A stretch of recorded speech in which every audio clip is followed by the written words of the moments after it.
ذکر ہو رہا تھا، آج ہم روزوں کے مسائل اور سید کائنات کا ذکر کر رہے ہیں۔ آئیے آیات کریمہ کی شرح کرنے سے پہلے، ترجمہ کرنے سے پہلے، رمضان مبارک کا ایک میسج روزوں کے حساب سے۔ میرے دوستوں بزرگوں، رمضان میں داخل ہوئے، ہم نے گفتگو کی پچھلی، لیکن سن لو، رمضان المبارک میں داخل ہو گئے نا، ایک ہی چیز بڑی اہم کرنی ہے جو میرے نبی علیہ السلام نے ارشاد فرمائی۔ سارا بدن کو پاک تو کر لیا، کہ دل کو بھی پاک کیا کہ نہیں کیا؟ یہ رمضان حاصل کرنے کا بہترین طریقہ دل کو صاف کرنے کا۔ اب دل کیسے صاف ہو؟ ایک حصول اصلاح کے لیے ایک بات کر رہا ہوں تمام لوگوں کے لیے۔ میرے نبی علیہ السلام فرماتے ہیں اپنے دل کو صاف کرو دوسروں کے لیے، دوسرے مومن بھائیوں کے لیے۔ تو آپ کوشش کرو، رمضان میں داخل ہوئے ہو، رمضان کی عبادتیں کر رہے ہو، رمضان کے روزے رکھ رہے ہو، قرآن پاک پڑھ رہے ہو، تلاوت، اپنے دل سے اپنے مسلم بھائی کا بغض کو ختم کر دو، حسد کو ختم کر دو۔ ہر قسم کا جو بھی عداوت قدورت دل میں بیٹھی ہوئی ہے کسی بھائی کے لیے بھی، اس کو ختم کر دو۔ پھر رمضان المبارک کے تم روزے رکھو، تمہارا روزہ بھی عروج والا، تمہارے رمضان کی عبادتیں، قیام بھی، تراویح بھی اللہ تعالیٰ کی بارگاہ اقدس میں بڑی قبول والی ہوگی۔ یہ ایک میسج آپ کو، کیا ایک حدیث سنا دوں چلتے چلتے، بڑی خوبصورت حدیث پاک ہے میرے آقا علیہ الصلوۃ والسلام، اس لیے کہ روزے کی حالت میں بندے کو ہر گناہ سے پاک ہونا چاہیے۔ اور سب سے بڑا گناہ ہے کہ کسی نے حسد کی مادہ، کسی کا بغض کسی کے دل میں رکھا، بھائیوں کا، اور معاملہ یہ رکھا ہے، تو آپ اندازہ کیجئے کیسے آگے ہم بڑھ سکتے ہیں۔ حتیٰ کہ حضور علیہ السلام نے فرمایا، سرکار علیہ السلام سے کسی نے پوچھا، صحابہ نے، یا رسول اللہ سب سے بہترین صدقہ کیا ہے؟ تو میرے آقا علیہ السلام نے جو جواب دیا، خدا گواہ ہے، تم غور کرو تو تم بھی رونگٹے کھڑے ہو جائیں تمہارے، جو بظاہر ہمارے معاشرے میں ناممکن ہے۔ سرکار علیہ السلام نے فرمایا سب سے بہترین صدقہ وہ ہے کہ جب تو صدقہ نکالے اور سب سے پہلے اس کو صدقہ دے جو تجھے پسند نہیں کرتا، جو تجھ سے لڑتا ہے، جو تجھ سے بغض رکھتا ہو، جو تجھ سے کینہ رکھتا ہو یا تیری برائیاں کرتا ہو معاشرے میں، تو سب سے پہلے اپنا صدقہ اس کو دے گا۔ سب سے بہترین صدقہ یہ ہے، خدا گواہ ہے۔ ہمت ہی نہیں پڑتی ہماری زکوٰۃ دینے کا معاملہ، ہمارے معاملات خیرات پتہ چل جائے، ابے یار یہ تو ہماری برائی کرتا تھا، اس کو کہاں سے دے صدقہ؟ نہیں، اب صدقہ دیکھنے میں بھی کیا خوبصورت بات میرے آقا نے فرمائی کہ اپنے دشمنوں کو صدقہ دو، اس کا دل بھی موم ہو جائے گا، وہ بھی سوچے گا یار واہ، اور دونوں مل جائیں گے، جڑ جائیں گے، اللہ راضی ہو جائے گا۔ تو دل میں بغض کو صاف کر کے رمضان المبارک کی مراحل کو طے کرو، پھر آخری وقت تمہارا نام بھی ان لاکھوں افراد میں ہوگا جو پوری رمضان عبادت کر کے مغفرت کا پروانہ پا چکے۔ یہ ہے کمال۔ اسی لیے میں ایک تمہیدن جو گفتگو میں نے آپ کے سامنے کی اصلاح کے لیے، کہ حضور علیہ السلام کی بارگاہ اقدس میں صحابہ موجود ہیں، مسجد نبوی ہے، میرے آقا علیہ السلام نے دیکھا اور دروازے کی طرف اشارہ کرتے ہوئے صحابہ کو کہا، دیکھو ابھی جنتی آنے والا ہے، ابھی جنتی آنے والا ہے۔ حضور علیہ السلام کیا فرما رہے ہیں؟ جنتی آنے والا ہے۔ سرکار علیہ السلام کے صحابہ سب دیکھنے کے اچانک دیکھا کہ ایک شخص تازہ وضو کر کے آیا تھا، داڑھی شریف گیلی تھی اور کنگال تھا ہوا، ہلکا سا داڑھی کو صاف کرتا ہوا منہ چہرہ، اور اندر تشریف لے آیا۔ تمام صحابہ حیران۔ حضرت عبیدہ بن جراح رضی اللہ تعالیٰ عنہ موجود تھے۔ آپ فرماتے ہیں الحمدللہ مدینہ پاک میں میرا یوں تھا کہ سب کو پتا تھا کہ میں بہت زیادہ عبادت گزار ہوں، ایسی عبادت کرتے تھے آپ، ایسی حضرت عبیدہ بن جراح نہیں، معاف کیجیے گا، حضرت عبداللہ بن عمرو بن عاص رضی اللہ تعالیٰ عنہ، معاف کیجیے گا، بات یاد آ گئی، وہ بہت بڑے متقی پرہیزگار صحابہ میں ان کا مقام۔ صحابہ فرماتے ہیں کہ یہ راتوں کو قیام کرتا، نوافل پڑھتا، اور دن میں روزے رکھ کے اور کثرت سے ذکر اللہ کرتا۔ یہ ایسا بندہ ہے، روزوں کے ساتھ، نوافل روزوں کے ساتھ، یہ اس طرح کا عبادت کرنے والا، لمحہ اللہ کی یاد میں بسر کرنے والے حضرت عبداللہ بن عمرو بن عاص رضی اللہ تعالیٰ عنہ۔ آپ فرماتے میں بھی بیٹھا تھا اور سرکار نے ایک دفعہ کہا جنتی، دوسرے دن ہم پھر بیٹھے، تیسرے دن پھر وہ تشریف لائے دروازے سے، پھر سرکار دروازے سے پہلے سرکار نے کہا دیکھو ابھی دیکھنا جنتی آنے والا ہے، اور وہی بندہ واپس آیا اسی حالت میں۔ ہم حیرت ہو گئی اس کی کیا نیکی ہیں جو سرکار بار بار اس کو کہتے ہیں، یہ بشارت دے رہے، پہلے دیکھا نہیں ہے، پہلے ہی کہہ رہے دیکھو یہ جنتی آنے والا، اور وہی آتا۔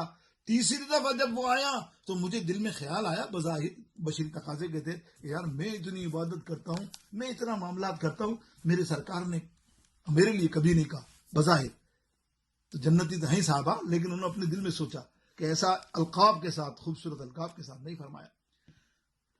اللہ اکبر۔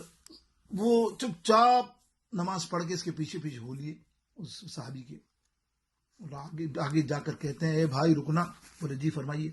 بولے میں اصل میں گھر میں میری کوئی تکلیف ہو گئی ہے، تو آج رات میں گھر میں نہیں سو سکوں گا، مجھے کیا مہمان بنا لو گے اپنے گھر کا ایک رات؟ اس نے کہا جی بے شک، کیوں نہیں، آپ میرے گھر پہ مہمان بنیے، آئیے۔ وہ گھر لے گیا۔ مقصد یہ تھا ان کا دیکھنے کا کہ کرتے کیا ہے۔ میں تو رات بھر عبادت بھی کرتا ہوں، بظاہر نوافل بھی پڑھتا ہوں، روز صبح روزے بھی رکھتا ہوں، میں اس کی دیکھوں اس کی عبادت کیا ہے جس کو میرے سرکار نے جنتی فرمایا۔ سنو غور سے تمام لوگ توجہ سے، کان دل کے بھی اور کان سر کے بھی، دونوں کان کھول کے سننا، خدا گواہ ہے۔ آج ہی یہ عمل کر لینا، بھلے کسی نے برا کہا میسج کر دو، بھائی میں نے تیرے کو معاف کیا، تو مجھے معاف کر دے یار، میں بہت گناہ گار ہوں، اور اللہ ہو سکے تو تحفہ بھی بھیج دو، جیسے حدیث سے میں نے بیان کیا آپ کو۔ تو وہ بندہ رات کو مہمان بنا گیا، رات بھر دیکھا، وہ تو جاتے ہی سو گیا۔ آپ کی عادت تھی، آپ نوافل اور دوسرے معاملات میں آپ دیکھ رہے ہیں یار یہ تو کوئی تہجد پہ بھی نہیں اٹھا، اور صبح فجر پہ اٹھا اور فجر پڑھنے چل دیا۔ اب حیران رہ کے واپس آئے نماز پڑھ کے فجر کی، بولا کچھ ہے تو نہیں، لیکن جنتی کا سرکار نے، اب کیا کہہ سکتے ہیں۔ تو دل میں خیال آ چلو چھوڑو، اللہ کی مرضی، اللہ کے رسول جانے یہ بات۔ جانے لگے تو وہ بندہ کہتا جا رہے ہیں آپ؟ بولا جی ہاں بس ایک رات ہی گزارنی تھی، میرا کام ہو گیا، میں چلتا ہوں۔ بولے کچھ پوچھنا تمہیں لگتا ہے ایسا کہ تم مجھ سے کچھ پوچھنا چاہتے ہو؟ تو بولے واقعی آپ نے بولا تو سنو، اللہ کے رسول نے تمہیں جنتی کہا نا، لیکن میں نے رات کو دیکھا تم نے تہجد بھی نہیں پڑھی، تم نے کوئی رات بھر عبادت بھی نہیں کی اللہ کی بارگاہ اقدس میں جو ولی اللہ کرتے ہیں، جس میں تمہیں پتا چلے کہ تم جنتی ہو، اور تم فجر پڑھی جیسے میں چل دے۔ تو کہنے لگا ہاں صحیح کہا تم نے صحیح کہا، میری کوئی ایسی نیکی بڑی نہیں ہے، میں 5 وقت فرض کی ادائیگی کرتا ہوں اور اپنا محنت کرتا ہوں، بچوں کے پیٹ پالتا ہوں، بس اس کے علاوہ نہیں۔ پھر آپ جانے لگے، وہ بھی جانے لگا، تو ایک دم مڑ کے کہتا ادھر آئیے، شاید رسول اللہ صلی اللہ علیہ وسلم نے اگر مجھے کہا ہے تو سنیے، شاید کہہ رہا ہے۔ بولے کیا؟ کہ بولے بھائی عبداللہ بن عمرو بن عاص رضی اللہ تعالیٰ عنہ، خدا کی قسم میرے دل کے اندر جو ہے نا کسی کے لیے کینہ نہیں ہے، کسی مسلمان بھائی کی حسد میں رکھتا ہی نہیں ہوں، میرا دل تمام مسلمانوں کے لیے صاف ہے۔ حضرت عبداللہ بن عمرو بن عاص برجستہ فرماتے ہیں واہ خدا کی قسم رسول اللہ کا فرمان، اسی وجہ سے تو جنتی ہے، اسی لیے تجھے قرار دیا کہ تو جنتی ہے، کہ دل میں بغض کسی کا نہ رکھو، کینہ نہ رکھو، کسی کی برائی نہ رکھو۔ پھر یہ رمضان کے روزے رکھو گے تو سبحان اللہ 100 ملی اللہ فرماتا ہے اس کا اجر میں دوں گا، حدیث قدسی ہے، سرکار فرما رہے ہیں کہ روزہ رکھنے والے کا اجر اللہ کے یہاں ملے گا، اللہ دے گا، خاص کوئی بندہ نہیں، سب عبادتوں کا تم کو جز مل جاتا ہے۔ نماز پڑھتے ہو پتہ چل جاتا 7 مرتبہ ثواب، 27 مرتبہ نیکیاں، حج کرتے ہو ثواب مل جاتا، مغفرت ہو گئی، زکات دی اس کی بھی مل گیا، سب عبادتوں کا زمین پہ آپ کو سودا ہو رہا ہے، لیکن 100 ملی روزے کا کوئی سبحان اللہ حساب نہیں ہے۔ اللہ فرماتا ہے میں خود دوں گا جب بندہ میرے پاس آئے گا۔ کیا اجرات ہیں اور کیا معاملات ہیں، بیٹھ کر میں آپ کے گزارش کر چکا۔ آئیے ہم لوگ آیت کریمہ کے تحت اپنا کلام کرتے ہیں۔ اللہ کے حبیب علیہ الصلوۃ والسلام ارشاد فرماتے ہیں، روزے کی مد میں بے شمار حدیثیں بھی ہمارے درمیان موجود ہیں، لیکن جو ہم نے سب سے پہلے آیت کریمہ کی تفسیر ہم کر لیں، اس کے بعد انشاءاللہ تعالی ترجمہ و تفسیر کر لیں، پھر آگے کچھ مسائل پر گفتگو تھوڑے سے اور فضیلت پر گفتگو کریں گے۔ اللہ رب العالمین ارشاد فرماتا قرآن پاک میں، یا ایھا الذین آمنوا کتب علیکم الصیام کما کتب علی الذین من قبلکم لعلکم تتقون، اے ایمان والوں تمہارے اوپر اسی طرح روزے فرض کیے گئے جیسے ان لوگوں پر فرض کیے گئے تھے جو تم سے پہلے تھے، تاکہ تم پرہیزگار بن جاؤ۔ میرے دوستو بزرگوں، اسلامی تاریخ میں روزے کا حکم اور روزہ رکھنے کا حکم تقریباً 10 شوال یا 10 شوال 2 ہجری بہرطور میں ہوا. جب حضور علیہ الصلوۃ والسلام ہجرت فرما کر مدینہ شریف تشریف لائے تو ابتدا میں آپ ہر مہینے کے 3 روزے، جس کو ایام بید کہتے ہیں، ایام بیت کے روزے، بیت کے روزے یا بیت کے روزے، ایام بیت 3 روزے ہوتے ہیں، یعنی چاند کی 13، 14، 15 تاریخ کے یہ روزے کہلاتے ہیں ایام بیت. وہ روزہ رکھا کرتے تھے اور انہی کو صوم داؤدی بھی کہتے ہیں. انہی روزوں کو کیا کہتے ہیں؟ صوم داؤدی بھی، حضرت داؤد علیہ السلام کی. اور یوم عاشورہ کا روزہ بھی رکھا کرتے تھے. بعد میں ان کو رمضان شریف کے روزے فرض ہوئے تو یہ منسوخ کر دیا گیا، اور یہ روزے صرف حضور علیہ السلام کی شریعت میں ہی ہیں. مطلب یہ جو رمضان المبارک کے روزے کے علاوہ ویسے جو سرکار علیہ السلام کی شریعت میں یہ فرض نہیں کیے گئے، بلکہ سابقہ ہم کا، جس میں قرآن پاک کی آیت کریمہ میں ہے نا، کتب علی الذین من قبلکم لعلکم تتقون، یعنی کتب علیکم الصیام کما کتب علی الذین من قبلکم. تو مطلب پچھلی قوموں کو بھی یہ سابقہ روزے ہر کسی نہ کسی شکل میں فرض کیے گئے تھے. ان کے حکام اور ان کے ایام مختلف تھے. تمہارے اوپر یہی فرمایا کہ اسی طرح روزے فرض کیے گئے ہیں جیسے تم سے پہلے لوگوں پر کرے گئے تھے. یعنی کتنا خوبصورت خطاب ہے، توجہ دیجیے. اللہ فرما رہا ہے یا ایھا الذین آمنو، بڑا خوبصورت خطاب ہے، اے ایمان والوں. واہ واہ. یعنی یا الناس بھی ہو سکتا تھا، لیکن یا ایھا الذین آمنو جو کہا تو اس کا مقصد کیا؟ پیار سے، محبت سے. کیونکہ روزہ کوئی اتنی آسان چیز نہیں ہے، عقل میں نہ آنے والی بظاہر کہ کچھ یار بھوکا پیاسا رہنا سارا دن، کیا معاملہ ہے یار، یہ کیا ہے؟ جو آج کل کے نئے لوگ، نئے ٹی وی پہ بیٹھنے والے لوگ کہتے ہیں نا اس طرح کی باتیں. نہیں، روزہ کیا چیز ہے اللہ نے بڑی محبت سے بتایا. تو جانتا نہیں یہ کیا چیز ہے. اگر تجھے یہ تجھ پر فرض کیے گئے ہیں تو رکھ، یہ برداشت کر. یعنی دن کے روزے برداشت. تو اسی لیے فرمایا پیار سے، محبت کے ساتھ تنبیہ کی گئی کہ دیکھ رمضان کے روزے رکھ. اور رکھنے کی تلقین اللہ تعالیٰ نے ارشاد فرمائی. اور آپ لوگوں نے دیکھا کہ پھر آگے فرمایا کتب علیکم، کتب علیکم. یعنی یہ اتفاقی بات نہیں ہے کہ تم پر روزے فرض کیے گئے، بلکہ زمین اور آسمان پیدائش سے پہلے بھی یہ فیصلے ہو چکا تھا. اور میں نے اپنے حبیب علیہ السلام کی امت کو پورے رمضان کے روزے عطا فرمائے. یہ تورات اور انجیل میں بھی لکھ دیا کہ سرکار علیہ الصلوۃ والسلام کی پر رمضان کے روزے فرض ہوں گے، گویا ان کتابوں میں تمہاری نیک نامی ہو چکی ہے. سبحان اللہ. اے امتیوں، دیکھو کہ اللہ کے محبوب کی امت رمضان المبارک کے روزے رکھے گی، اسی لیے اب وہ روزہ چور یا روزہ خور یا روزہ چھوڑ دینے والا نہیں بنے گا. اپنے نیک نامی پر دھپا نہیں لگائے گا کہ روزہ چھوڑ دے، اس کو نیک کر دے گا. مرد میدان بن کر اس کی ذمہ داری کو نبھائے گا. لفظ سوم اب دیکھیے، کتب علیکم الصیام. اب سیام پہ آئیے، مختصر تشریح کر رہا ہوں، پوری آیات کی لفظ بلفظ کریں تو ٹائم نہیں. ایسے محبت کے ساتھ آپ کو گوش گزار کرنا کہ آپ سمجھیں کہ روزوں کی فضیلت، اہمیت کیا ہے. الصیام یہ لفظ سوم ہے، جس کے معنی ہوتے ہیں رکنا، سٹاپ، رکنا، رک جانا. کہ انسان بولنے سے رک جاتا ہے، اسے سوامت کہتے ہیں. جو بولنے سے رک جائے اس کو سوامت کہتے ہیں. جب چپ چاپ رہنے والے کے لیے بولا جاتا ہے، یہ مطلب جو چپ رہتے ہیں ان کے لیے بولا جاتا ہے. اور قرآن پاک ارشاد فرما رہا ہے. اسی طرح حضرت مریم علیہ السلام رضی اللہ تعالیٰ عنہ نے فرمایا نا، میں نے آج رحمان کے لیے روزہ رکھا. انی نذرت للرحمن صوما فلن اکلم الیوم نسیا. قرآن پاک میں ارشاد ہے مریم میں کہ میں نے اللہ رحمان کے لیے روزہ رکھا تو میں آج کلام نہیں کروں گی، میں کسی سے بات نہیں کروں گی. اس کا مقصد دوسرا معنی یہی ہوا نا، جیسے کہا سوم کے معنی رک جانا اور یا اسٹاپ، یہ چپ ہونا، خاموشی رکھنا. اب آیا کما کتب علی الذین من قبلکم.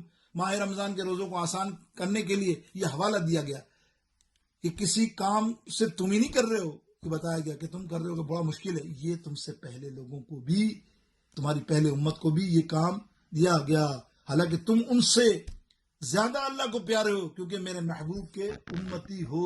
دیکھا آپ نے، یعنی آپ محبوب کے امتی ہو تو آپ کا کمال کیا ہے. دیکھیں سوم یہ میں نے کی بات. اب آئیے لعلکم تتقون، یعنی رمضان کے روزوں کا حکم دے کر تمہیں متقی پرہیزگار بنانا مقصود ہے. گویا تقوی کی اصل بنیاد جو ہے روزے کو قرار دے دیا گیا. بلکہ دین اسلام کی تمام عبادتیں ویسے کسی غرض اور مقصد کے لیے کی جائیں تو وہ اس کا حصول تقوی ہے. مثلا متعلقاً عبادت کا حکم دیا، فرمایا یا ایھا الناس اعبدوا ربکم الذی خلقکم والذین من قبلکم لعلکم تتقون. یہ قرآن پاک کی آیت کریمہ سورہ بقرہ کی 21ویں آیات ہے. اے لوگوں، اپنی عبادت، اپنے رب کی عبادت کرو جس نے تمہیں اور تم سے پہلے لوگوں کو پیدا فرمایا. اس امید پر عبادت کرو کہ تمہیں تقوی حاصل ہو. یہ تقوی یہ ہے. تقوی کے معنی میں یہ آ گیا کہ تقوی اخروی نعمتوں کے مستحق بھی تقوی والے کہلاتے ہیں. جیسے ان المتقین فی مقام امین، ان المتقین فی جنات النعیم. یعنی دنیا میں گرچہ زیادہ تر اہل تقوی کو آزمائش کے لیے اور منازل طے کرنے کے لیے جو مرحلے طے کرنے پڑتے ہیں، لیکن ان کی اچھی آخرت تقوی والوں کے لیے. یعنی والعاقبۃ للمتقین والآخرۃ عند ربک للمتقین. میرے نبی علیہ الصلوۃ والسلام کی تصدیق کرنے کا ثمر بھی، سبحان اللہ، یہ دیکھیے، یعنی میرے نبی علیہ السلام کی تصدیق جو کرتا ہے اس کو بھی تقوی کا اندیا دیا گیا. آپ دیکھیں گے کہ اس کو بھی یہ فرمایا گیا کہ جس نے نبی علیہ السلام کی والذین جاءوا بالصدق وصدق بہ اولئک ھم المتقون. واہ واہ، جس نے میرے نبی علیہ الصلوۃ والسلام کی نبوت کی تصدیق کی. اور آپ کو معلوم ہے وہ ہستی کون سی ہے جس نے نبی علیہ الصلوۃ والسلام کی نبوت کی تصدیق کی؟ وہ یقیناً سیدنا صدیق اکبر رضی اللہ تعالی عنہ کی ذات مبارک ہے. تو یہ تقوی وہاں بھی بتایا گیا. وہاں پر پھر فرمایا کہ ادب جو کرے، قرآن پاک میں یہ بھی فرمایا جو ادب کرے اور میرے نبی کا احترام اور عزت اور ادب کرے، توقیر کرے، وہ بھی تقوی کے بڑے مقام پر ہیں. یہ مختلف آیت کریمہ تقوی کے ضمن میں نے مختصر سے کلام کیا. اب آئیے صوم. میں نے جو تھوڑا سا بیان کیا کہ صوم کا مفہوم معنی کھانے پینے جمع کی عام عادت سے رک جائے، روزہ رکھنے والی بات. اصل چیز ہمارا جو موضوع ہے صوم، رک جانا، اور اس کے ساتھ گناہوں کو بھی ترک کر دے، جمع کو بھی ترک کر دے، کھانے پینے کو بھی ترک کر دے. اللہ تعالیٰ فرماتا ہے کما کتب علی الذین من قبلکم، کہ تم سے پہلے انبیاؤں کی امت پہ روزے فرض کیے گئے. ان میں سب سے پہلے حضرت آدم علیہ السلام. حضرت مالک بن ہارون رضی اللہ تعالیٰ عنہ فرماتے ہیں اپنے والد اور اپنے دادا سے اس حدیث کو لائے ہیں کہ فرمایا میں نے حضرت علی سے سنا، آپ نے فرمایا میں ایک دن دوپہر کے وقت نبی علیہ الصلوۃ والسلام کے دربار اقدس میں حاضر تھا. آپ حجرہ مبارک میں تشریف فرما تھے. میں نے سلام کیا. آپ نے فرمایا علی، حضرت جبرائیل علیہ السلام تمہیں سلام کہتے ہیں. سبحان اللہ، کیا شان ہے میرے مولا علی کی. آہا، یہ میرے مولا علی کی شان ہے. کیا بات ہے، جبریل علیہ السلام سلام کہتے ہیں. آہا، کیا فرمایا؟ میں نے جواباً عرض کیا یا رسول اللہ صلی اللہ علیہ وسلم، آپ پر اور ان پر بھی سلام ہو. نبی علیہ السلام نے فرمایا میرے قریب آ جاؤ. چنانچہ میں ان کے قریب ہو گیا تو آپ نے فرمایا اے علی، حضرت جبرائیل علیہ السلام فرماتے ہیں کہ ہر مہینے میں 3 روزے رکھو. پہلے دن کے بدلے 10,000 سال کا ثواب، دن کے بدلے کا ثواب. پھر 30,000، 20,000 اور 30,000. 30,000. پھر فرمایا تینوں روزے رکھنے کے بعد اللہ تعالیٰ 1,00,000 سال کے برابر ثواب اس کے اعمال میں لکھ دیتا ہے. میں نے عرض کیا یا رسول اللہ صلی اللہ علیہ وسلم، یہ آپ نے جو ثواب کہا یہ خالصتاً میرے لیے؟ آپ کا اشارہ یہ تھا کہ تو میرے لیے جبریل علیہ السلام لائے، کہ میرے لیے؟ حضور علیہ السلام نے فرمایا نہیں، یہ قیامت تک کے لیے خاص و عام کے لیے ہے. عرض کیا یا رسول اللہ یہ کون سے دن ہیں؟ آپ صلی اللہ تعالی علیہ وسلم نے فرمایا ایام بید، 13ویں، 14ویں، 15ویں تاریخ. حضرت عائشہ رضی اللہ تعالیٰ فرماتے ہیں کہ میں نے علی کرم اللہ وجہ الکریم سے پوچھا ان دونوں ایاموں کا ایام بیس کیوں کہتے ہیں؟ ایام بیس سنو، ایام بیس سنا نا آپ نے، 13ویں، 14ویں، 15ویں، یہ 3 روزے، یہ ایام بیس کیوں کہتے ہیں؟ مولا علی کیا فرماتے ہیں؟ حضرت کرم اللہ وجہ الکریم فرماتے ہیں اللہ تعالیٰ نے جب آدم علیہ السلام کو جنت سے زمین پر اتارا تو سورج کی گرمی نے انہیں جلا دیا. حتیٰ کہ جسم مبارک سیاہ ہو گیا۔ حضرت جبریل علیہ السلام نے حاضر ہو کر عرض کی، اے آدم علیہ السلام، کیا آپ چاہتے ہیں کہ آپ کا جسم مبارک سفید ہو جائے؟ آپ نے فرمایا، کیسے؟ ہاں، حضرت جبریل نے عرض کی، پھر آپ ہر مہینے کی 13ویں، 14ویں، 15ویں تاریخ کا روزہ رکھیں۔ حضرت آدم علیہ السلام نے پہلا روزہ رکھا۔ جب پہلا روزہ رکھا تو جسم کا تہائی حصہ سفید ہو گیا، دوسری پر 2/3 اور تیسری پر پورا سفید ہو گیا، یعنی بعید، یعنی ان دنوں کو ایام بعید کہتے ہیں۔ میرے دوستوں، اسی لیے ان لوگوں پر یہ فرض بھی کیے گئے کہ روزے۔ اب آئیے، میرے نبی علیہ الصلوۃ والسلام کی ایک مشہور حدیث روزوں کے معاملے میں، نبی علیہ السلام فرماتے ہیں، روزہ داروں کے لیے جو روزہ رکھتے ہیں، میرے دوستوں، بے شمار فضائل ہیں، بے شمار فضائل روزہ داروں کے لیے ہے۔ سب سے بڑی بات تو یہ ہے کہ اللہ اس کا اجر دے گا، اور پھر جب آپ افطار کرتے ہو نا، اس لمحے کی خوشی کیا خوب بیان کی گئی ہے میرے دوستوں بزرگوں، کیا خوب بیان کی گئی ہے۔ روزہ داروں کے لیے اللہ کے حبیب علیہ السلام فرماتے ہیں کہ روزہ داروں کے لیے جنت کا ایک خاص دروازہ ہے۔ یہ حضرت سہیل بن سعد رضی اللہ تعالیٰ عنہ حدیث لائے ہیں، روایت کرتے ہیں کہ حضور علیہ السلام نے فرمایا، فی الجنت ثمانیۃ ابواب منہا باب یسم الریانی لا يدخل الا الصائمون۔ مشکات شریف کی یہ حدیث پاک ہے، صفحہ نمبر 173 پر میرے پاس موجود ہے۔ متفق علیہ حدیث ہے، تمام حدیثوں کی سیاستہ کی کتب میں ہے۔ جنت میں 8 دروازے ہیں، ان میں سے ایک کا نام ریان ہے، جس طرف سے روزہ دار جنت میں داخل ہوں گے۔ یہ حدیث پاک جو میں نے ابھی پڑھی۔ ویسے ریان کے معنی سیرابی کرنا ہوتا ہے، تر و تازگی ہے، کیونکہ دنیا میں روزہ دار نے بھوک، پیاس، خشکی اور کو برداشت کیا ہوگا، اس لیے قیامت کے دن ان کے مولا نے ان کے لیے ایک ایسے دروازے کا انتخاب فرمایا، سبحان اللہ، جہاں تازگی ہے، شادابی ہے، ہریالی ہے، ہر چیز زیادہ ہوگی، پانی کی نہریں ہیں بے حساب، پھل و فروٹ کی کثرت ہوگی جس کا اندازہ ہی نہیں لگا سکتا۔ یہی رب کی رضا ہے میرے دوستوں، کیا بات ہے۔ اور پھر فرمایا کہ میں ہی روزے کی جزا دوں گا۔ سیدنا ابو ہریرہ رضی اللہ تعالیٰ عنہ راوی ہیں اس حدیث پاک کے، قال عمل ابن آدم یضاعف یعشر امثالها الى 700 ضعف، قال اللہ تعالی، اللہ عز وجل، انسان کی تمام نیکیاں، یہ بھی متفق علیہ حدیث ہے، اور یہی مشکات کی 173 کی حدیث، یہ بات کہ میں ہی روزے کی جزا دوں گا۔ انسان کی تمام نیکیاں اس سے 7 گنا بڑھا دی جاتی ہیں، 700 گنا، 700 ٹائم۔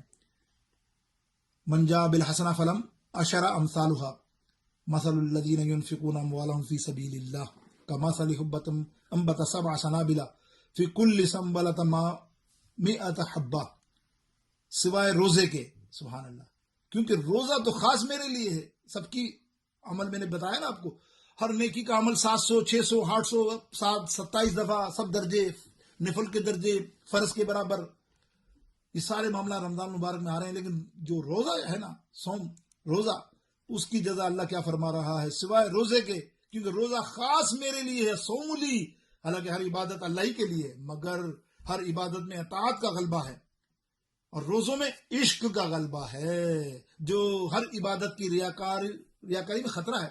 دیکھیں نا، نماز میں خطرہ ہے، جا رہے ہیں، اور میں نماز پڑھتا ہوں، بھائی میں تو تہجد کی نماز پڑھتا ہوں، دیکھتے ہوں گے آپ لوگ، ارے بھائی تہجد پڑھتا ہے تو ہمیں کیوں بتاتا ہے، یہ تو تیرے اور اللہ کے درمیان راز ہے، تجھے بتانے کی ضرورت نہیں نوافل عبادت۔ لیکن نماز میں ریاکاری ہو سکتی ہے، وجہ یہ ہے، ایک تھوڑی سی بتا دوں ریاکاری، دوسری بات ہوتی ہے کہ نماز پڑھ رہے، اپنی پڑھ رہے، اچانک کوئی بندہ آ گیا تو آپ پڑھتے پڑھتے خوشبو آ جائے گا، بھائی یار یہ دیکھ رہا ہے، اب ذرا آرام سے پڑھو، نعوذ باللہ، پھر ریاکاری ہوئی نا یار۔ سوچو، بڑی گہری بات ہے ریاکاری میں، بڑے مسئلے مراحل ہیں۔ آپ بھی خود جب نماز پڑھتے ہو، آپ پڑھ رہے ہو تو پتہ نہیں جلدی پڑھ رہے ہو، ایسے ہی پڑھ لی افراتفری میں، اور جیسے کوئی بندہ آ گیا کمرے میں یا کوئی، تو آپ نے نماز کو کوئی دیکھ نہ لے، اب اس کو دیکھنے کے لیے ڈر کے آپ بڑی اطمینان سے نماز پڑھ رہے ہو. ایسے ہی دوسرے معاملات آپ سمجھتے ہوں گے. اللہ بہتر جانتا ہے. اللہ تعالیٰ ہم کو ہدایت اور علم عطا فرمائے. بس کہنے کا مقصد یہ ہے کہ ریاکاری سے بچائے. ریاکاری بہت ساری چیزوں میں ہو جاتی ہے انسان کی. اللہ بچے. آج کل جیسے دیکھیں بانٹنے بٹانے میں بھی فوٹو کھینچانا, یہ کرنا وہ کرنا, دے رہے کسی کو غریب کو تو اس کی شکل دکھانا, یہ اچھا نہیں لگتا. کیونکہ وہ غریب تو بیچارہ لے رہا ہے, لیکن تمہیں کیا ضرورت ہے دکھانے کی. تم ہاں ویسے دکھا دو کہ میں نے یہ سامان رکھا ہے, اللہ کی راہ میں خیرات کر رہا ہوں, تاکہ دوسرے لوگ چلو اس کے لے. لیکن تم وہاں گھر جا کے اس غریب کو بھی دکھا رہا ہے کہ دیکھو میرے ساتھ آ جاؤ اس دنیا کو. یہ ریاکاری میں آ سکتا ہے, بلکہ آ جائے گا. اللہ جانتا ہے بہر طور. اس کے دوسرے مراحل بھی ہو سکتے ہیں. اللہ تعالیٰ ہم سب کو محفوظ رکھے ریاکاری سے. ایک ضمناً بات آئی تو میں نے آپ کو بتایا کہ دوسری عبادتوں میں ریاکاری ہے, لیکن روزہ جو ہے نا خالصتاً اللہ کے لیے, اس میں ریاکاری ہے ہی نہیں. کیونکہ تو کسی کو دکھانے کے لیے روزہ نہیں رکھ رہا, دنیا کے دکھا ہے نا. دنیا کو کیوں دکھائے گا؟ جا کے اللہ کمرے میں پانی پی لے تو پھر تو تیرا روزہ ہی نہیں نا. لیکن تو اکیلے کمرے میں تیرے پاس فروٹ ہو, مال ہو, دنیا بھر کی چیزیں ہوں, لیکن تو ہاتھ نہیں لاتا, رک جاتا ہے. روزے میں یہ عشق کا غلبہ ہے. یعنی ہر عبادت قیامت کے دن اہل حقوق کے کھاتے میں جا سکتی ہیں. جملہ سن لیں. پھر میں نے جملہ تو ہلکا لگا آپ کو, بہت بھاری جملہ ہے. آپ کی ہر عبادت قیامت کے دن دوسرے کے کھاتے میں جا سکتی ہے. وائی؟ سو بیکاز اس لیے کہ تو نے کسی کا حق مارا, تو نے کسی کو ظلم کیا, تو نے کسی کو دوسرے معاملات کر دیے, جائیداد ضبط کر لی, کسی کا مال ضبط کر لیا, بیٹی بیوہ بہن بھتیجے بھائیوں کا مال. لیکن قیامت کے دن تجھے اپنی نیکیوں کی اوز اس کو ادا کرنا ہوگا. تیری نمازیں وہاں چلی جائیں گی, تیرا قرآن پڑھنا, تیری عبادتیں. لیکن ایک عمل جو ہے نا, یہ دیکھو محدثوں کا قلم یہ ہے, یہاں بات فرمایا کہ سارے کھاتے جا سکتے مگر روزہ نہیں. کیونکہ روزوں کے علاوہ دیکھیں نا تمام عبادات بتوں کے لیے بھی کی گئی. ٹھیک ہے نا, سجدے کیے گئے, نعوذ باللہ, سب معاملہ بتوں کے لیے بھی تھا, مگر روزہ بتوں کے لیے نہیں تھا, صرف رب کے لیے رکھا جاتا ہے, اور میں ہی اس کی جزا دوں گا. ٹھیک ہے نا. روزہ دار میرے لیے اپنی شہوت سے کھانا چھوڑتا ہے. روزہ دار کو خوشبو نصیب ہوتی ہے ایک افطاری کے وقت. کیا بات کری, یعنی دو فرحتان فرمایا, دو خوشیاں نصیب ہوتی ہیں روزہ دار کو اللہ کی طرف سے. ایک ہوتی ہے روزہ کھولنے, یعنی افطار کے وقت دو خوشیاں نصیب ہوتی ہیں. وہ کیا فرمایا؟ افطاری کے وقت انسان بڑا خوش ہوتا ہے سامان دیکھ کر, روزے میں ہوتا ہے پورا دن, پھر پیاز شربت دیکھ کر اس کا دل بڑا فرحت محسوس کرتا ہے. ایک تو یہ فرحت, اور ایک اللہ تعالیٰ فرماتا ہے کہ جب تو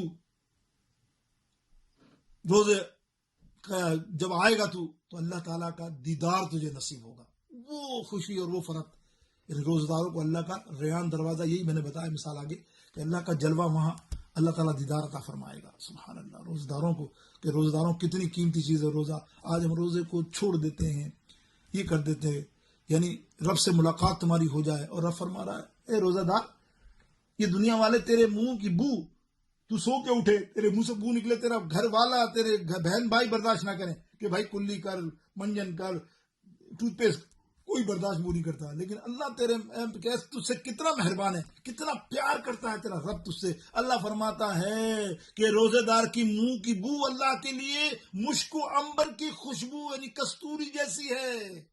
اللہ کتنی پسند کرتا ہے تیرے روزہ دار کی بو کو, کہ روزہ ڈھال ہے. جب تم کسی کو روزہ دار, یعنی جب تم کسی کا روزہ ہو, تم میں سے کسی کا ہو, تو بری بات نہ کرو, گالی نہ کو, جھوٹ نہ کو, کوئی لفظ زبان سے الٹے سیدھے ادا نہ کرو. اگر کوئی لڑے ہوتا ہے, لڑائی میں تم کو گالی بھی دے دے, یا تم سے لڑے بھی, تمہیں تکلیف دے, تو صرف اس کو اتنا کہہ دو کہ میں روزے سے ہوں. پھر اللہ جانے اور گالی دینے والا جانے. ان تمام میرے جو تھوڑی بہت مختصر آپ کے سامنے بیان کی, الصوم لی کے تحت ہی میں نے کی, کہ روزہ تو میرا ہے. کیا مطلب؟ تمہارا کیا روزہ ہوا, صبح کھاتے ہو, شام کو پھر کھا لیتے ہو. روزہ تو دراصل میرا ہے, میرا رب فرما رہا ہے. وہ یطعم ولا یطعم, میں سب کھلانے والا ہوں, سب کو کھلاتا رہتا ہوں, خود کبھی نہیں کھایا. چونکہ روزے دار کو ایک طرح کے میرے ساتھ موافقت پیدا ہو گئی, لہٰذا ہر عبادت کا جز دینے میں نے فرشتوں کی ڈیوٹی لگائی کہ فرشتوں یہ عبادت کی, ان کو جز دے دو سب کو. لیکن روزے کی جز میں خود دوں گا. اندازہ کیا آپ نے, اللہ اکبر. میرے دوستوں بزرگوں، میں نے ایک حدیث بیان کی تھی، مجھے لگا کہ میں اس کو مکمل کروں، شاید آپ کو لگے اچھی جو میں نے بیان کی.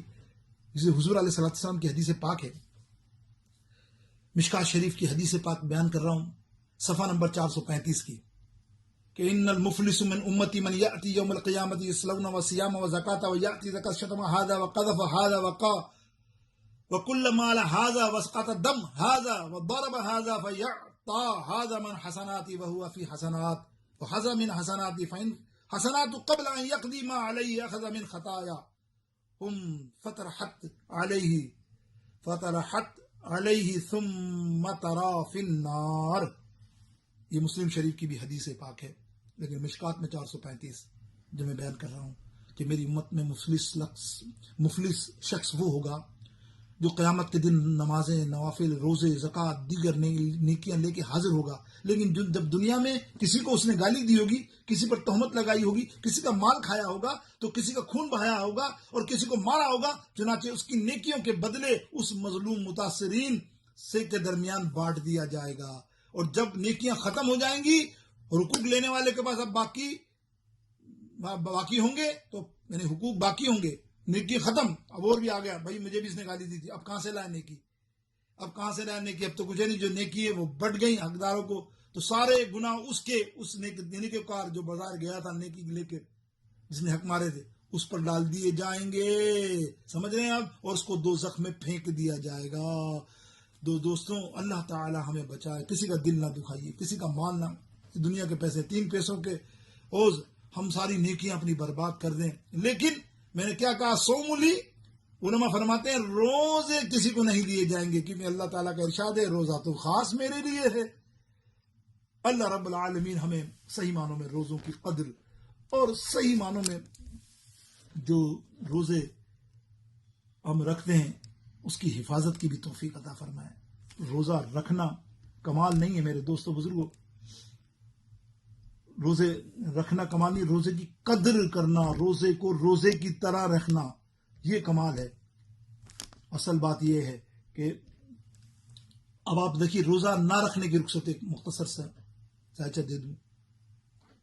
اگرچہ ہر عاقل و باقل بالغ مرد اور عورت پر فرض ہے روزہ، باوجود روزہ رکھنے کی طاقت کے روزہ نہ رکھنا گناہ کبیرہ کا ارتکاب ہے اور جہنم کی سزا کا موجب ہوگا جو روزہ نہیں رکھتا جان کر کے. روزے کی فرضیت کا منکر کافر ہے، مگر عذر کی وجہ سے رمضان المبارک میں روزہ نہ رکھنے کے رخصت ہے. اب عذر کیا ہے وہ آپ اپنے علم سے اضافہ کیجئے. عذر کے زائل ہونے سے روزہ رکھنا اور اس کی قضا کو لوٹانا بھی فرض ہے. کوئی بہت شدید بیمار ہے روزہ نہیں رکھ سکتا، صحتیاب ہو گیا، اب وہ روزے کی قضا کرے گا. سمجھ گیا؟ یہ ہے لوٹانا. جن صورتوں میں روزہ رمضان شریف میں نہ رکھنے کی رخصت ہے وہ یہ ہیں: بھوک اور پیاس کی وجہ سے ہلاک ہونے کا خطرہ یا موت کا اندیشہ کہ مر جاؤں گا اگر میں بھوکا رہا، پیاس رہا کسی وجہ سے، ایسا مریض ہو کہ روزہ رکھنے کی مرض میں اضافہ ہو، خوف ہو یا سفر کی حالت میں ہو، مسافت اتنی لمبی ہو جس میں قصر صلات یعنی قصر کی نماز جہاں 56 اور 94 کلومیٹر کے حساب سے جو علماء مفتیان نے فرمایا ہے نا، اس کے حساب سے جو مسافر ہو جاتا ہے اس پر جو ہے نا اس معاملے میں بتایا گیا. یا شیرخوار بچے کو دودھ پلانے والی والدہ، یا حاملہ بچے کو ضائع ہونے کا خدشہ ہو، یا کوئی دائمی مریض یا بہت بوڑھا، ان تمام صورتوں میں روزہ نہ رکھنے کی رخصت ہے. لیکن اس کا فدیہ یا قضا لوٹانا ضروری ہے، کیونکہ کسی شخص کا ان حالات سے دوچار ہونا یہ عذر ہیں جس کی وجہ سے ممنوعات کو مباح کر دیا جاتا ہے. عربی کا مقولہ بڑا مشہور ہے، الضرورات تبیح المحظورات. یہ بات روضۃ العلماء کے اندر یہ موجود جو میں نے بیان کی. تو میرے دوستوں بزرگوں، آئیے، میں کافی ساری گفتگو آپ کے سامنے کر چکا روزے کے معاملے میں، بس ایک حدیث پاک بیان کرنی ہے تو وہ سماعت فرما لیجئے، پھر ہم خاتم جنت کے مختصر سا کلام کریں گے انشاءاللہ عز و جل. وہ حضرت حدیث پاک جو ہے، حدیث پاک جو بڑی مشہور حدیث پاک ہے، اس کے راوی ایک نہیں تقریباً بے شمار ہیں. عبداللہ بن عمر رضی اللہ تعالیٰ عنہ اور بے شمار بڑی مشہور پیاری حدیث ہے، آپ سنیے، ہے تو پورا موضوع ہے، یعنی یہ حدیث میں 3 موضوع ہے، الحمدللہ بیان کیے میں نے پہلے بھی، لیکن میں ایک یہ مختصر سے جائزہ دے رہا ہوں آپ کو کہ حضور علیہ الصلوۃ والسلام ایک مرتبہ جمعہ شریف کی نماز ادا کرنے کے لیے مسجد نبی میں تشریف لائے. جیسے ہی آپ صحابہ میں پہنچے تو صحابہ کو کہا میرے قریب قریب آ جاؤ، یعنی فرمایا ممبر کے قریب آ جاؤ. جب ہم لوگ سرکار علیہ السلام نے فرمایا تو ممبر کے قریب ہو گئے صحابہ. جب حضور علیہ السلام نے ممبر کی پہلی سیڑھی پر قدم رکھا تو فرمایا آمین. جب دوسرے درجے پر قدم رکھا تو فرمایا آمین. پھر تیسرے درجے پر قدم رکھا پھر فرمایا آمین. جب آپ خطبے سے فارغ ہو کر نیچے اترے تو آپ سے عرض کی صحابہ نے، یا رسول اللہ صلی اللہ علیہ وسلم، ہم نے آپ سے آج آپ نے یہ بات پہلے کبھی نہیں سنی جیسا آج آپ نے ارشاد فرمایا اور آمین کہا 3 دفعہ. تو آپ نے ارشاد فرمایا میں اس وقت جبریل علیہ السلام میرے سامنے آئے. جب پہلے درجے پر میں نے قدم رکھا تو انہوں نے کہا، جبریل علیہ السلام نے، یا رسول اللہ ہلاک ہو وہ شخص جس نے رمضان المبارک کے مہینے کو پایا پھر بھی اس کی مغفرت نہ ہو، یعنی قدر نہ کی اس نے رمضان المبارک کی. تو میں نے کہا آمین. اندازہ کرو رمضان المبارک میں جو روزہ نہ رکھے، رمضان کی قدر نہ کرے، اللہ کے رسول آمین کہہ رہے ہیں اور جبریل دعا مانگ رہے ہیں اور آمین سرکار کہہ رہے ہیں، تو کیسی قوی بات ہے. اس میں کوئی شک ہو سکتا ہے کسی کا بھی نہیں. یاد رکھیے تو رمضان کس قدر قیمتی چیز ہے، اور اس کو بھلانے والے، نہ روزہ رکھنے والے، جان کر کے روزہ کو ختم کرنے والے، مطلب اپنی بیکاریوں میں رمضان کی قدر نہ کرنے والوں کا معاملہ یہ ہے. تو میں نے کہا آمین. پھر جب میں دوسرے درجے پہ تھا ممبر کے تو انہوں نے کہا کہ ہلاک ہو جائے وہ شخص یا رسول اللہ جس کے سامنے آپ کا ذکر ہو، یعنی آپ کا ذکر ہو، محمد سب کا صلی اللہ علیہ وسلم، سب کا صلی اللہ علیہ وسلم لکھ دو، سارے صلی اللہ علیہ وسلم، صلی اللہ علیہ وسلم سب لکھ دو. سبحان اللہ، یہ درود اس حدیث کی مصداق تمہارا کام بن جائے گا. صلی اللہ علیہ وسلم سب لوگ لکھو، صلی اللہ علیہ صلی اللہ علیہ وسلم، صلی اللہ علیہ وسلم، صلی اللہ علیہ وسلم، صلی اللہ علیہ. درود شریف لکھ دو سب، صلی اللہ پڑھتے رہو، پڑھتے بھی رہو لکھتے بھی رہو. سبحان اللہ، ساتھ ہو جاؤ. یہ اگلی دفعہ میری فرمائش تھی کسی بچے کی بہت پرانی، تو اگلی دفعہ میں نے یہ سنانی ہے. لیکن اب یہ آج جیسا ذکر آ گیا درود پاک کا تو میں نے چند کلمات حصول برکت کے لیے آپ بھی کہہ دو، صلی اللہ علیہ وسلم، صلی اللہ علیہ وسلم، صلی اللہ. اب فرمایا جب آپ کا نام لیا جائے اور وہ آپ پر درود نہ پڑے، وہ ہلاک ہو. میں نے بھی کہا آمین. اللہ اکبر. تیسرا فرمایا کوئی اپنے والدین کو پائے اور ان کی قدر نہ کر سکے، ان کی عزت نہ کر سکے، وہ بھی ہلاک ہو. سرکار نے فرمایا آمین. 3 چیزیں آپ نے دیکھی کتنی خطرناک، تینوں الگ موضوع ہے. لیکن آئیے درود پاک پڑھ لیا تو مزہ آ رہا تھا، تو میں نے کہا اب درود پاک پر تھوڑا سا ہو جائے گا. سبحان اللہ، مختصر سا وقت آج آپ برداشت کریں مجھے، حالانکہ بات یہ تھی میں نے 1 گھنٹہ ہی کرنا تھا، لیکن سبحان اللہ. یا اللہ، یعنی دوسرے شخص کے لیے جب کی بددعا میرے آقا نے بظاہر آمین کہا جبریل کے دعا پر، جس کے سامنے نبی علیہ السلام کا ذکر مبارک اور نہ پڑے، اور بہت سی بے شمار روایتیں اس ضمن میں ہیں. یہ تبلیغ نصاب دیوبندیوں کی کتاب ہے، بہت مشہور عالم ہے، اس کا ذکر یہ کاندلوی، اس نے پورا باب لکھا ہے اور کام کمال کا. اور یہ بات جو میں بتا رہا ہوں میں ان کے باب سے پیش کر دوں تاکہ آپ کو لگے کہ غیر کیا درود کے منکر جب اتنا بات کریں تو پھر یہ آج لوگ کیسی باتیں کرتے ہیں کہ نبی سنتے نہیں، نبی کو پیٹ پیچھے کا علم نہیں، نعوذ باللہ. اب دیکھو یہ کیا بن فرمانا، نبی سنتے ہیں نا، ہے نا، ذکر مبارک ہو تو نبی علیہ السلام ضرور پڑھتے ہیں اور ہم پر واجب بھی ہو گیا. حدیث سے یہ ثابت ہوا کہ بہت سی وعیدیں اس شخص کے بارے میں وارد ہوئی جس کے سامنے سرکار علیہ السلام کا تذکرہ ہو اور وہ درود نہ بھیجے. بعض حدیث سے محدثوں نے اس کو شکی کہا. جہنم میں داخل ہونے والا بدترین فرمایا گیا. یہ بھی وارد ہے کہ نبی علیہ السلام کا چہرہ مبارک نہ دیکھے گا وہ کبھی جو سرکار پر درود نہ پڑھے نہ بھیجے.